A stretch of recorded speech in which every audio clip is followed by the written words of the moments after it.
خیبر پختونخوا میں حالیہ پرتشدد واقعات کی لہر سے صوبے کے عوام اور سیاسی قیادت میں ایک بے چینی پائی جاتی ہے۔ سابق سینیٹر اور human rights commission of Pakistan کے سابق چیئرمین افراد شاہ خٹک اس وقت ہمیں جوائن کر رہے ہیں۔ ان سے صوبے میں شدت پسندی کے عناصر کے حوالے سے مزید بات کرتے ہیں۔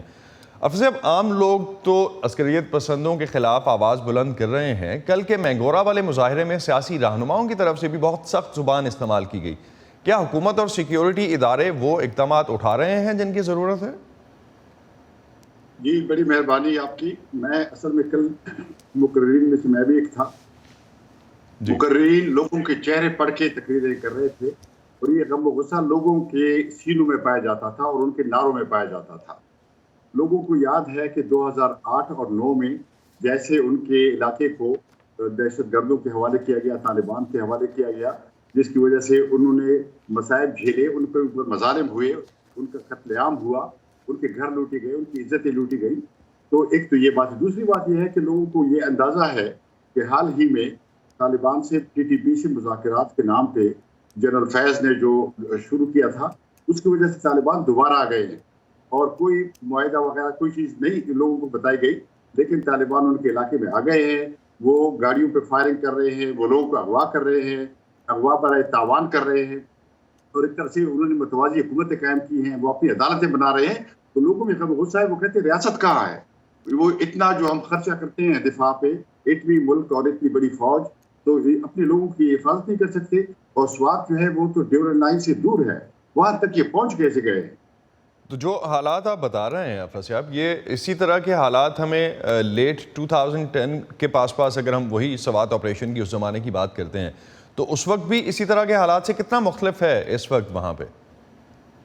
بالکل اسی طرح کے حالات ہیں۔ اس دفعہ فرق یہ ہے کہ لوگوں میں شعور آ گیا ہے۔ اس وقت لوگوں کو کہا گیا تھا کہ یہ شریعت نافذ کر رہے ہیں، اسلام ہے، جہاد ہے۔ کل ایک زبان سے بار بار یہ بہت بڑا مجمع چیخ رہا تھا کہ یہ جہاد نہیں، یہ فساد ہے، اور یہ جو بین الاقوامی بڑی طاقتوں کی کشمکش ہے، اس کی جنگ ہماری خون کی پر لڑی جا رہی ہے۔ تو یہ شعور لوگوں میں جو ہے، یہ فرق ہے۔ اس وقت شعور اتنا نہیں تھا۔ تو اس دفعہ آپ سمجھتے ہیں کہ عوام کھڑی ہے، عوام کی طرف سے ریزسٹنس ہے۔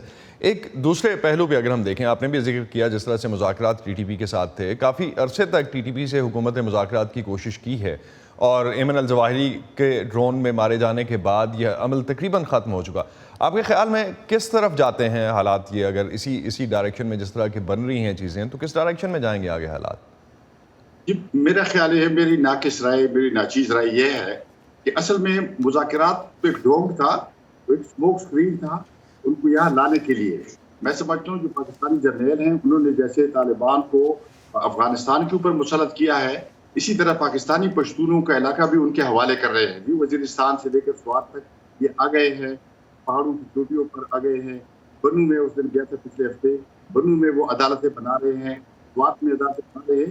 یہ ایسی بات کی کوئی غلطی نہیں، اتفاق نہیں ہے، میرا خیال ہے منصوبے کا حصہ ہے، تاکہ جو یہ ایک چل رہے افغانستان میں، اس کے خلاف جو امن کی تحریک ہے، جمہوریت کی تحریک ہے، اس کو یہاں پہ دبایا جا سکے، اور اس کے لیے طالبان کی بندوقیں استعمال ہو سکے۔ لیکن افضل صاحب، آپ جو بات کر رہے ہیں، آپ جس طرح سے کہہ رہے ہیں کہ جرنیلوں نے یہ اگر کیا ہے فار ایگزامپل، تو یہ الزام جس طرح کا ہے، اس کو کس طرح سے آپ سپورٹ کس طرح سے کریں گے؟ ایک تو وہ فیکٹر ڈیفینیٹلی امپورٹنٹ ہے، اور دوسرا یہ کہ حکومتی لوکل حکومت بھی تو ہے، صوبائی حکومت بھی تو ہے، ان کی طرف سے کیا چیزیں اب تک سامنے آئی ہیں، ان کی طرف سے کیا اقدامات آئے ہیں، اور اگر یہ ہو رہا ہے اسی طرح کی جس طرح کی آپ نے کہا کہ ڈیولپمنٹس ہوئی ہیں، اس کے بعد ان کو ان مذاکرات کے جو پردے میں یہاں پہ لایا گیا، تو یہ ڈائریکشن بنتی پھر اس طرح سے، تو صوبائی حکومت کی مرضی بھی اس میں شامل ہے؟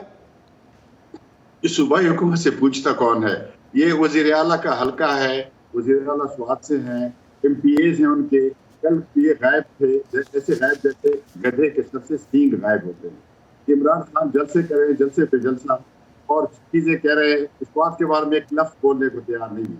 ان کی وہ حکومت ہے، اور یہ جو پالیسی ہے اس کے بارے میں وہ ایک لفظ بولنے کو تیار نہیں ہے۔ تو یہ تو حوالے کیے ہیں، سول جو حکومت ہے انہوں نے یہ جرنیلوں کے حوالے کیے ہیں۔ ہمارے ہاں عملاً ان معاملات میں جرنیل شاہی قائم ہے۔ تو ایک چیز لاسٹ پہ، اگر پاکستان کو یہ توقع تھی کہ افغان طالبان جو ہیں وہ پاکستان میں عسکریت پسندوں کی سرگرمیوں کو ختم کرنے میں مدد کریں گے، تو کیا یہ اپروچ مسئلے کا حل تھی، ہے، اور یا یہ والی کوششیں آپ سمجھتے ہیں کوئی نتیجہ نکال سکتی ہیں؟ چاہتا نہیں ہے. دیکھیں ہم جب اس پالیسی پہ تنقید کرتے ہیں تو ہم بحیثیت پاکستانی اس پہ تنقید کرتے ہیں. یہ پاکستان کے مفاد میں نہیں ہے.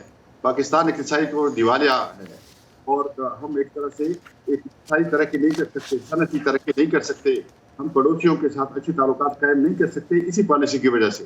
اسی لیے ہم اس پر تنقید کرتے ہیں. ہمارا یہ خیال ہے کہ سول حکومت جو ہے اس کو بااختیار ہونا چاہیے. پاکستان میں جمہوریت ہونی چاہیے. ہمیں جیو اکنامک کی طرف جانا چاہیے. پاکستان میں بہت پوٹینشیل ہے ترقی کا, لیکن ہم کن چکروں میں پڑ گئے ہیں. طالبانائزیشن 40 سال سے ہم افغانستان کو طالبان ایکسپورٹ کر رہے ہیں.